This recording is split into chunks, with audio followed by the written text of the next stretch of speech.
But are we changing the culture that this blue ribbon panel really talks about? This culture that really permeated throughout your police department that actually many times mentioned in this book that we can't get the reforms we want unless we really we tackle the culture within your police department. So do you feel like the culture is there a shift?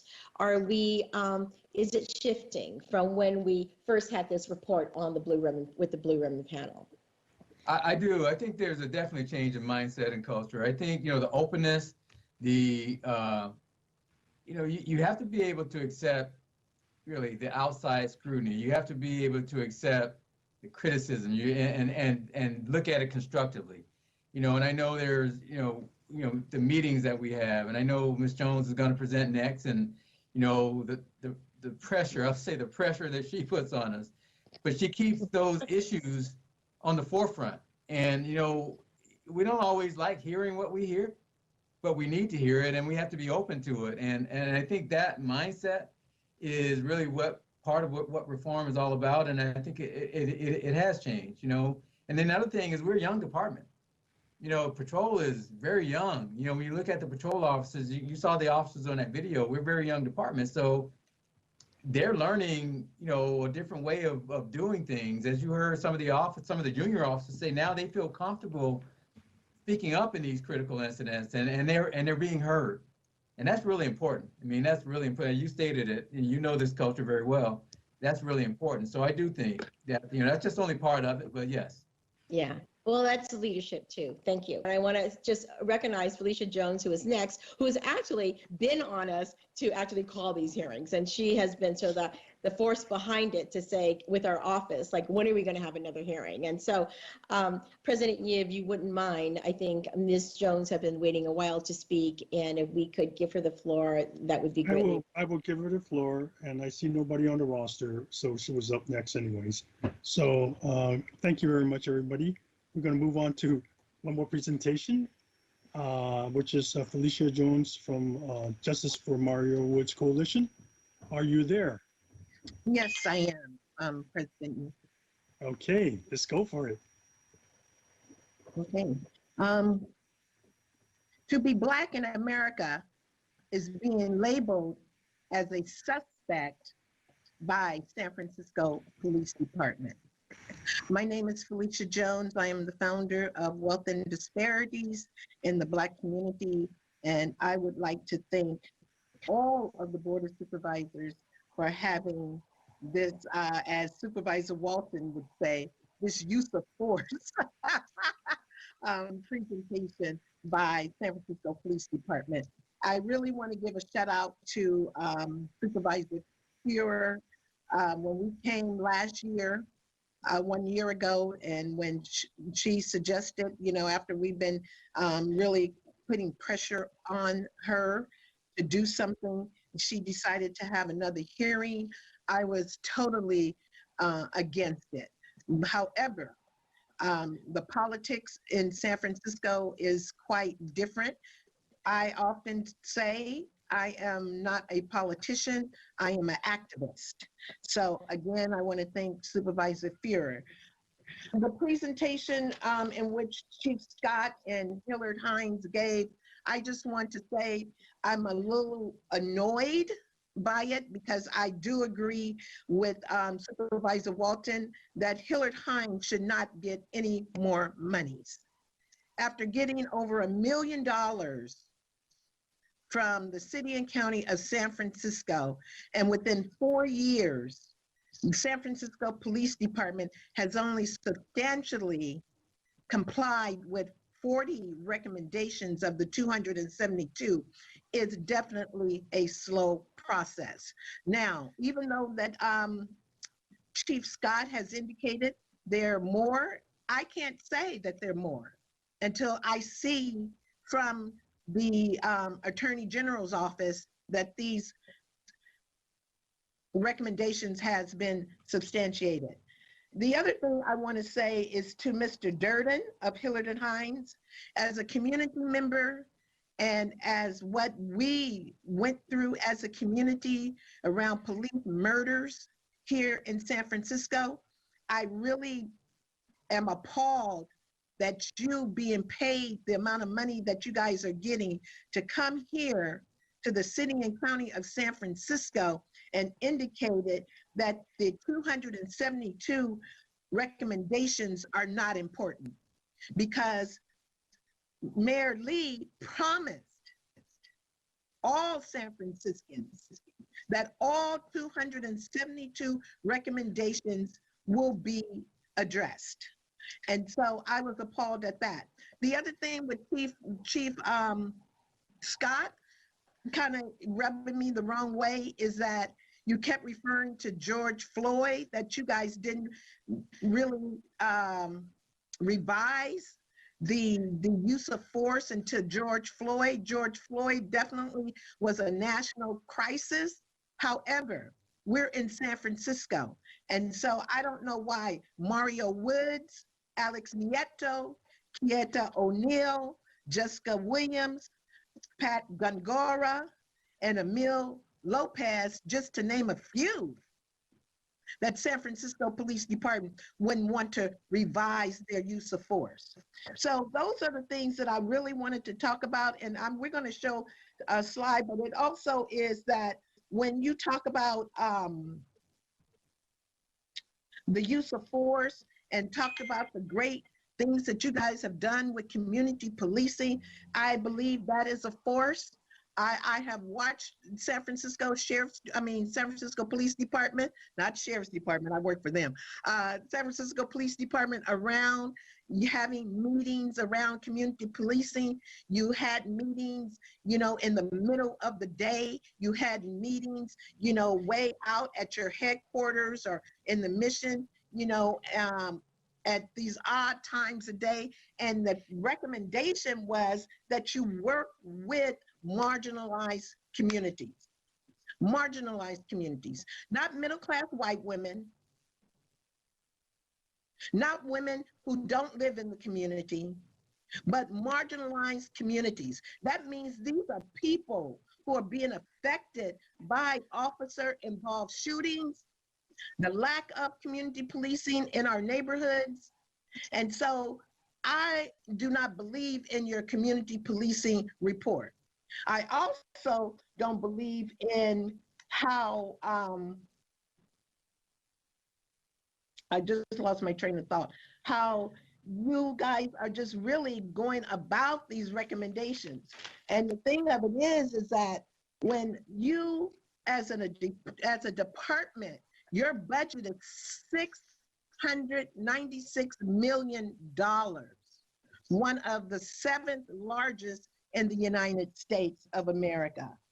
And when you begin to work on these compliances around recommendations, it is said that in phase 1, you guys only had 13 substantially compliant recommendations that the Department of Justice accepted.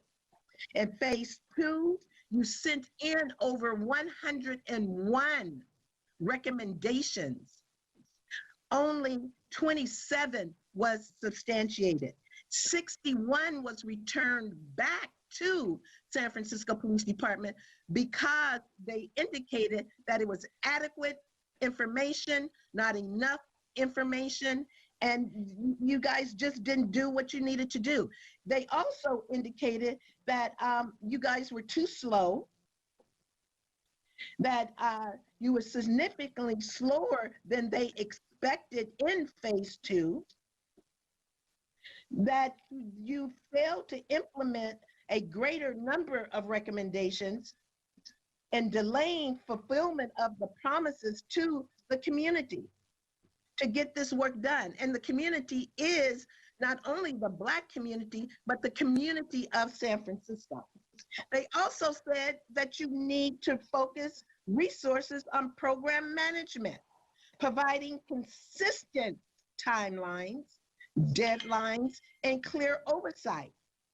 Captain Bailey, who was supposed to be able to oversee it, she was so overwhelmed with the lack of support, the sabotaging of this particular assignment, that she quit. And when I asked who took her place, I haven't got an answer yet.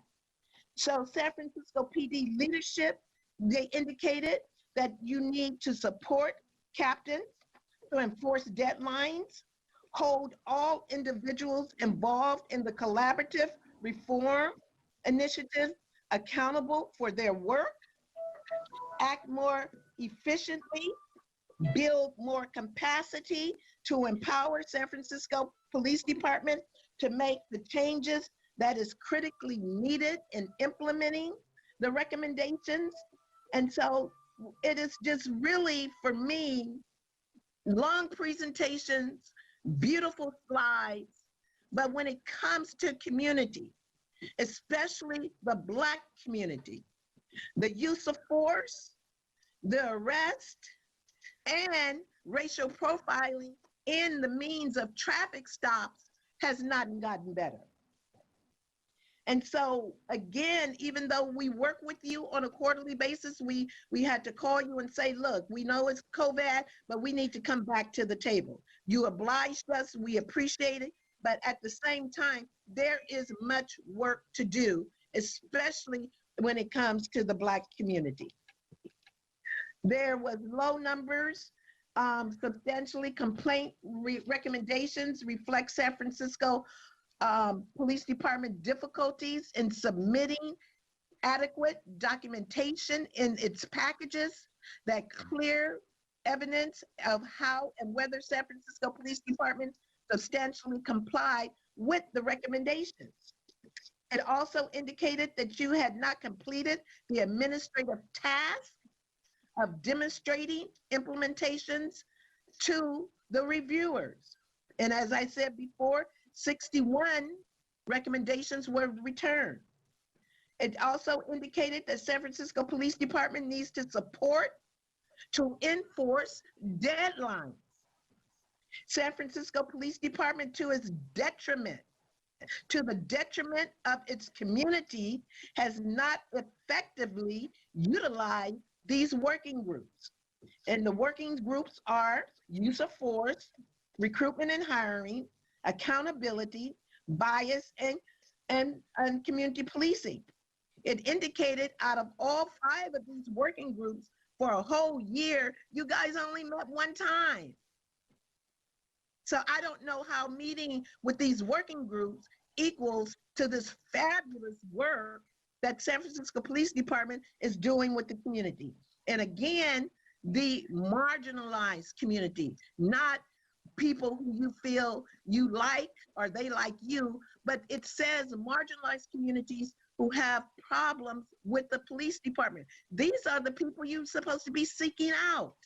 And if you don't seek out the marginalized community, we can sit here and for 3-4 hours and look at these presentations from the police department, but it shows that Black people are not, we are the worst. We have the worst disparities.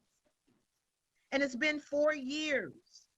And when you clump it all together and cumulatively say that San Francisco Police Department has brought down the use of force, you can say that, but not with Black people.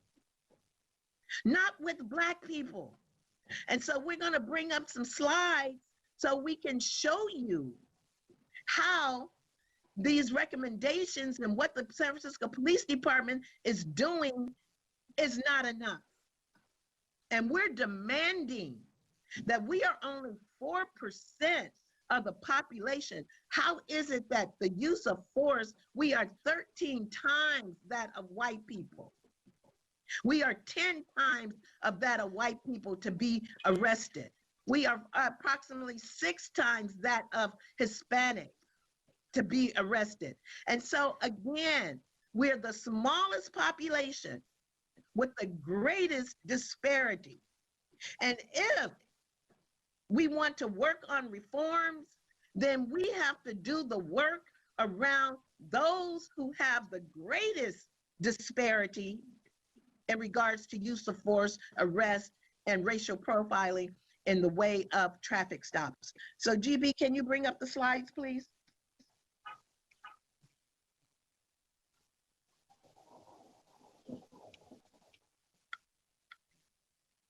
So we're looking at true racial disparities in policing. Next slide. And so San Francisco Police Department targets arrest and use of force on Black San Franciscans at widely disproportionate rates. And so when you look at this particular slide, they look at the formula in which San Francisco Police Department uses, which is not the per capita formula. And when you look at that, you see Black people are 24% of traffic stops, opposed to white people, 35%, Hispanics, 19, Asians, 12. You look at it, when you look at use of force, 45% Blacks, 25% whites, 21% Hispanics, 5% Asian. When you look at arrests, 38% Black, 29% white, and 23% Hispanic, and 6% Asian. This is how the police department is reporting on their numbers. So I really appreciated Supervisor Peskin's comment about how you're not showing true statistics when it comes to race. And that's what we're going to do right now. Next slide. So here you have it, where if you use per capita analysis by race accurately depicts disparity, right? And so when you look at it, that Black people are really 490 times per 1,000 to be stopped in traffic stops. That's racial profiling, right? That's racial profiling. Then you go over to use of force, 18 per 1,000 per capita is use of force on Black people, opposed to 1.4 of white people, or 3.2 of Hispanics. And then you look at the arrest, 159.1 per 1,000 versus 17.1 white, 35.9 Hispanics, and 4.0 Asian. So here it depicts the horrendous disparity of Black San Franciscans. And we are saying this has to stop. This has to stop. 4 years, and you cannot bring the use of force down when it comes to Black people with $696 million as a budget. And then to say, oh, you know, we spent 17 million to 22 million. Okay, sounds like a lot of money, but when it compares to your budget, that's peanuts. Next slide, please. Next slide. I guess we're having a little trouble. Okay, so here we have San Francisco Police Department targets arrest and use of force on Black San Franciscans at widely disproportionate rates. Can you go back, GB, please, to the previous slide? And so we hear the use of force. We're 13 times that of whites, that the police department engages use of force on Black people. What is the problem here? Why can't you get it together? What is it that you need to reduce these numbers? With all your staff, as Peskin has indicated, he's for you getting more police officers. He thinks you're doing a fine job. Well, when it comes to the Black community, we surely don't think that San Francisco Police Department is doing a fine job when it comes to the use of force of Black people. Okay, next slide, please.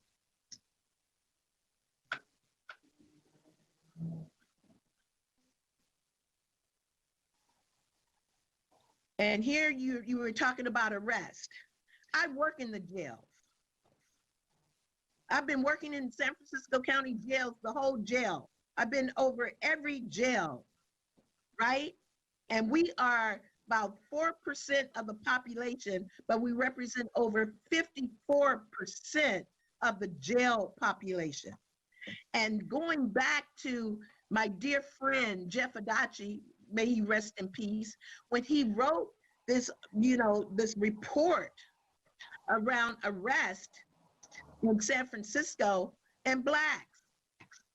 And so when you are arrested, the police has the opportunity to set the stage of your charges.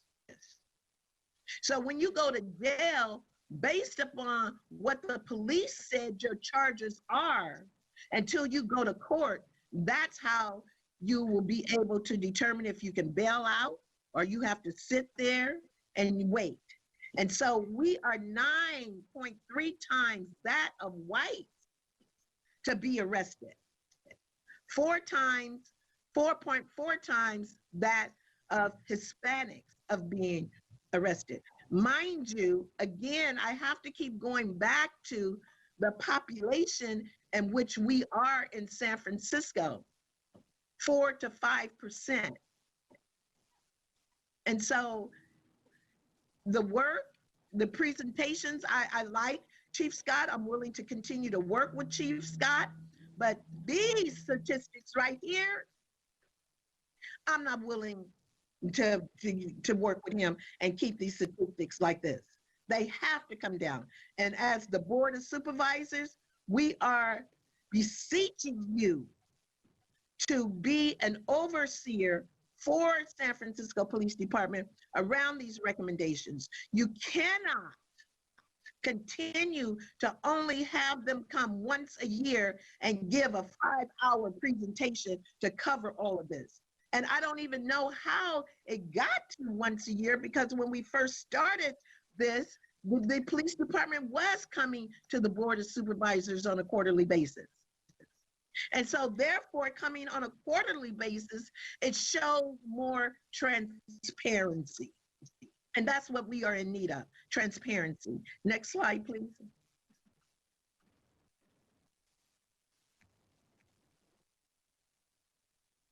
And so again, when you look at it per capita, here we are, it's disproportionate. And so these are traffic stops. So really, traffic stops, yes, racial profiling, however you want to name it, it's still a huge disparity of Black versus white or Hispanic. Commissioner Collins is saying, and I hear you. Who is that speaking? I don't know. I'm getting some kind of feedback. All right, next slide, please.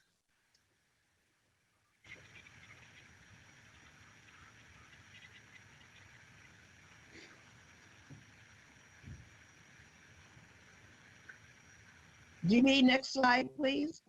And so here is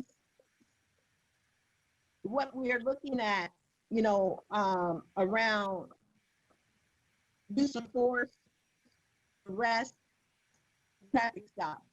And you see the traffic stops, which are blue, is actually going up. So the police department is not getting better on racial profiling. They're getting worse. And again, we have to do something. You can't keep, targeting us. You can't keep having us be victims to all of these things that are going on. Like, when you see someone Black, oh, we're guilty. And so these are how these disparities work out. And so we have to begin to stop. When we talk about Black Lives Matter, then Black lives have to really matter. Not only to San Francisco Police Department, but also to each and every one of you on the Board of Supervisors and including Mayor Breed. Next slide.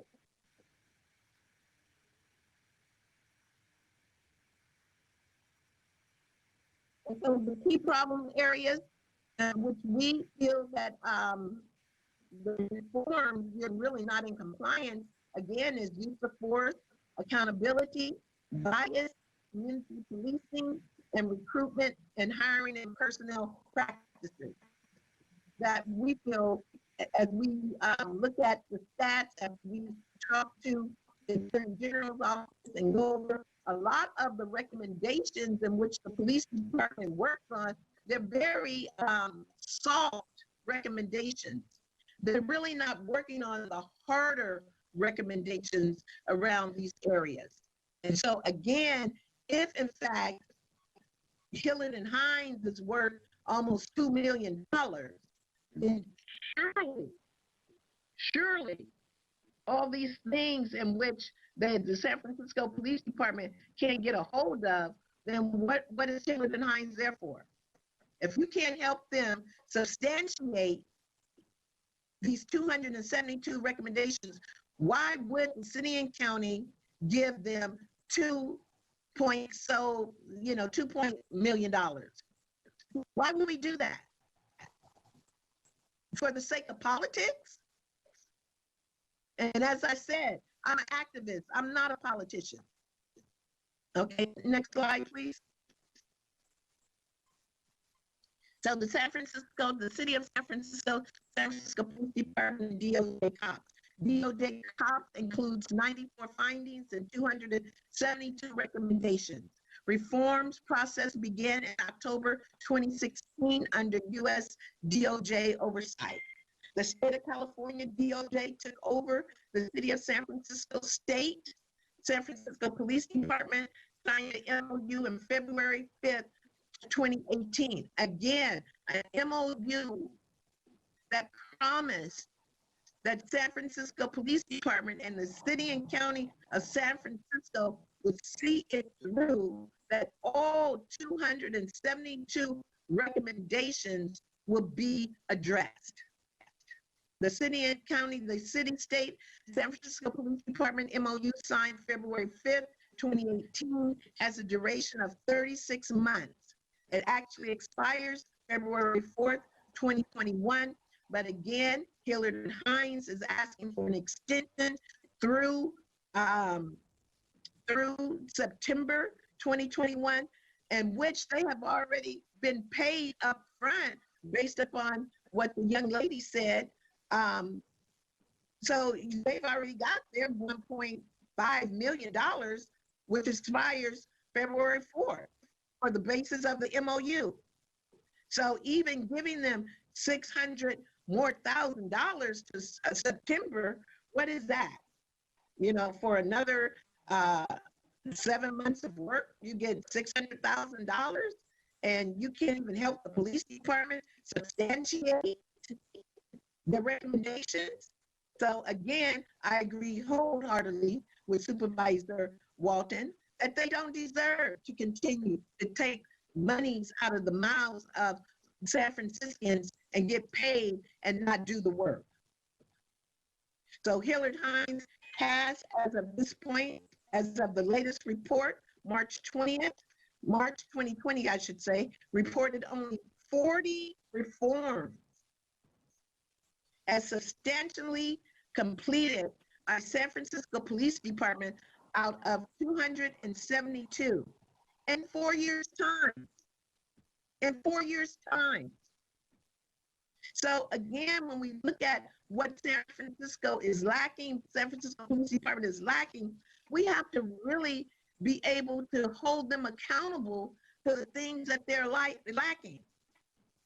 And the things that they are lacking definitely is showing through and by way of the Black community and Black San Franciscans around the use of force, around arrest, around racial profiling, traffic stops, and the lack of working with marginalized communities.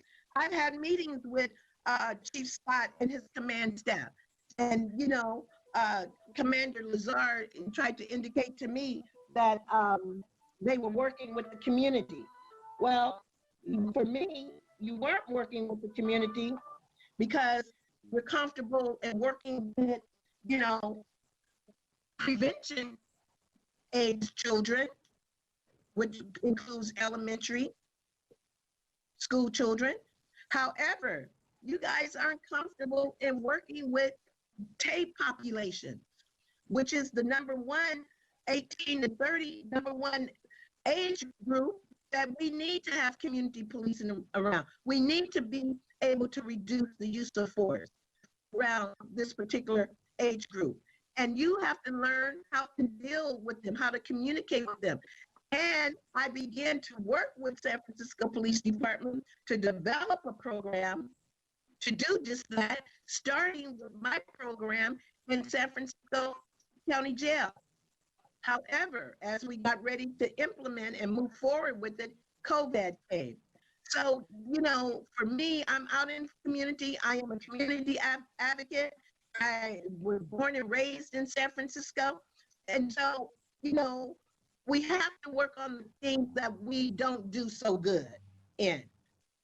If we're going to be true and really be able to come and give 4 or 5 hour presentations and talk about what all you're doing, we got to be able to address the hardcore things that are not being addressed in the city and county of San Francisco, and that is the outlandish rates of use of force, arrest, and traffic stops among Black people. Thank you very much. Thank you very much, Ms. Jones, for your presentation.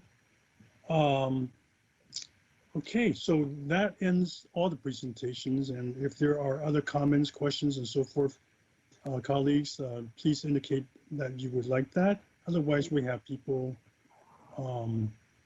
that are waiting for public comments. It seems like Chief Scott wanted to say something. Is that? Yeah, I'm willing to answer any questions by the Board of Supervisors. Right. I love Chief Scott, but you didn't have 5 hours, Chief. No, I'm good. I'm good, Super President Yee. Okay. Supervisor, 5 hours. Supervisor Walton.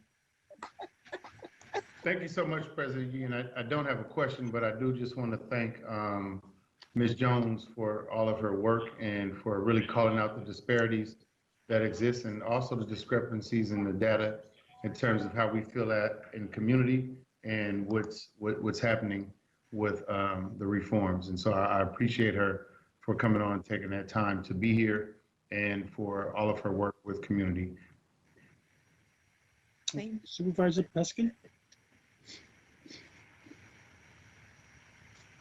Supervisor Peskin. Thank you, President Yee. Through to the President, to Ms. Jones. Number one, I really appreciate the fact that you sent that PowerPoint to all of us in advance of this meeting. And I really appreciate the fact that you're holding all of us, the police, the board, the police commission accountable. And we are making advancements, and it cannot be done without the diligent work of you in the community. So I just want to say that to Ms. Jones and my colleagues. Thank you. Supervisor Haney. Thank you, and thank you, Ms. Jones, and for all of your work in advocacy.